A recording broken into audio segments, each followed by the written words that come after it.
Hello, ladies and gentlemen. Would you like me to look at the camera or you? Oh, whatever you want. Okay. Yeah. So, nice to meet you. For those who don't know you, you are UFC veterans. You notably won the 8th season of The Ultimate Fighter with Nogueira and Frank Mir. Moreover, the submission that Mir made to Nogueira was my favorite submission ever. MMA becomes so popular not just in the United States but around the world. And what do you think about that?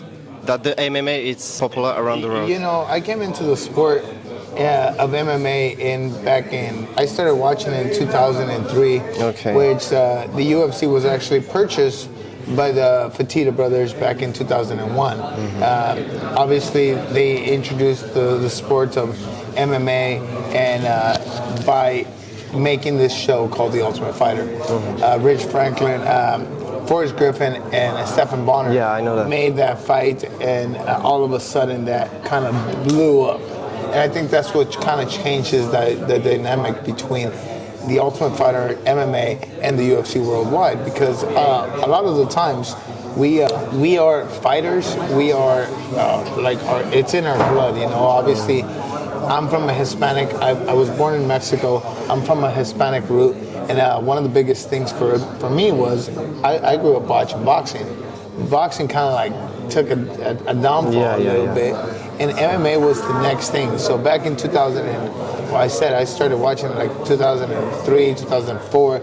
I started watching The Ultimate Fighter, and for me it was like I wanted to do it. You know, I was like, first of all, because I was a wrestler. I wrestled in college. I wrestled, with the world team. I wrestled all my life. And when you hit like the pinnacle, like if you're not gonna go to the Olympics, then the wrestling's over, right? Yeah. So that kind of opened up my doors, you know, to put all my talent and everything that I've worked my whole life into something like a real sport. Yeah. And MMA was an easy transition. But at this time, this is not a real sport, you know? Yeah. Yeah. This was not a real sport. So I decided, hey, you know what? In 2005, I decided I'm gonna start. Okay. And in 2008, I won the Ultimate Fighter. Yeah. Congratulations for that. Thank you very much.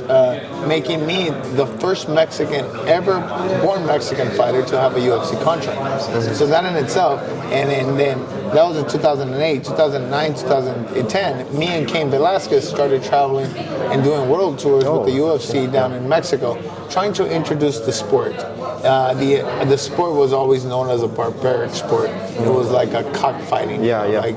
Like it's bloody. And then you actually start to think about it. Well, if I was a parent and I'm scrolling through the channels and I go into a channel, next thing you know, I see blood and the fight's still going on. I don't want my kid to doing that. But eventually we had to introduce the sport. We are professionals. This is what we do. We take our time. We're not just going to put A with B. You know, it's like they have to be at the same level. You know, it's strategic. You know, this is a real career.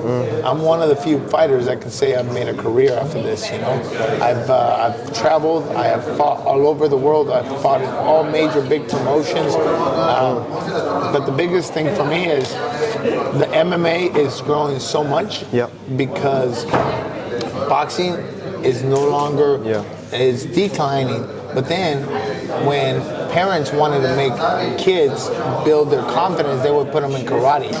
Now they don't put them in karate. No, they judo, put them in karate. MMA. Yeah. Now, karate took a deeply.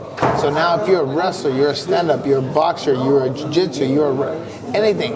It's all combined in MMA. Yeah. So I think that's why MMA is growing so big, because it builds the confidence. I have a 7-year-old son who is already full-time boxing, full-time wrestling. Yeah. So because I want him, I can't be with him all the time to protect him, and I want his self-confidence to be big. And I think that's what the new generation is doing to all athletes. Yeah, I am from the new generation because I am only 21 years old. So I think like you, I understand what you say. Yeah, so I mean, it's the new generation that really is gonna give in the big bloom. Exactly.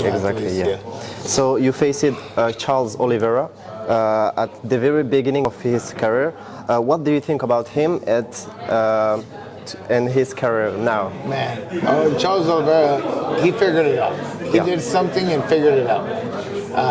It was like in 2018 where he took a switch, and man, he's been unstoppable. Like he believed in his hands. He believed in his Jiu-jitsu, yeah. Well, his jiu-jitsu, he's always been a really good jiu-jitsu guy. Yeah. But he's not afraid to go to the ground. He's not afraid to stand. And I think Charles Oliveira is. I don't know if he can beat Islam still, but. Oh, you don't believe it? I don't think so, man. Islam is just. I think. But you see his victory against Benit Dariush, right? I did see that fight, but one of the biggest things I think is there's levels to this, and I think that is Islam puts on the work that he's been doing, like with Khabib on his corner, I don't think he beats him. And why you take this fight? I take this fight because like it's exciting to come be back in the cage. It's exciting to put on the work. I don't think. I don't want to take any credit away from him. I think he's a very young athlete that is, he's dreaming to become the next big star and make it to the UFC. That's everybody's goal, right? But I don't think he's ever faced anybody like me. I don't think he's ever challenged himself to that extent. Everybody that he goes in there against, he can bully. After round one, he finds a way to bully them. Exactly. Like he takes them down, he pressures them, he wrestles them. But has he been with somebody that can actually stop his takedowns? Has he been in there with somebody that's gonna, you take him down, he's getting right back up, or he's going to go straight into jiu-jitsu, or has he gone with somebody that doesn't care? He'll sit in the middle of the cage, go like this, and say, "Let's rock." Let's go. Yeah. I don't think he's ever had that. I think that his confidence grows as every round goes, and but once again, has he faced somebody like my caliber? And this is a big test for him. That will be a good fight, a very good fight. You have already been Baki place because you were undefeated in 12 fights at the beginning of your career. Today he is in 6-0. How advice could you give him? What advice would I give my opponent? One of the biggest advice is you're gonna have to challenge yourself. You're gonna have to challenge yourself outside of the cage. You're gonna have to challenge yourself in small promotions, because once you get to the UFC, it's another game. There's different animals in there. There's very, very big animals, and the biggest thing you gotta understand is it's easy to get to the UFC. It's harder to stay at the UFC because once again, you've got guys that can hit hard, that can stand good, that can wrestle hard, that can do it all very good. So keep your head down, work hard, continue to make a name for yourself, and keep pushing forward no matter what happens. Okay, thank you for this interview. No problem. And nice to meet you again. Well, thank you very much, guys, and thank you for the interview.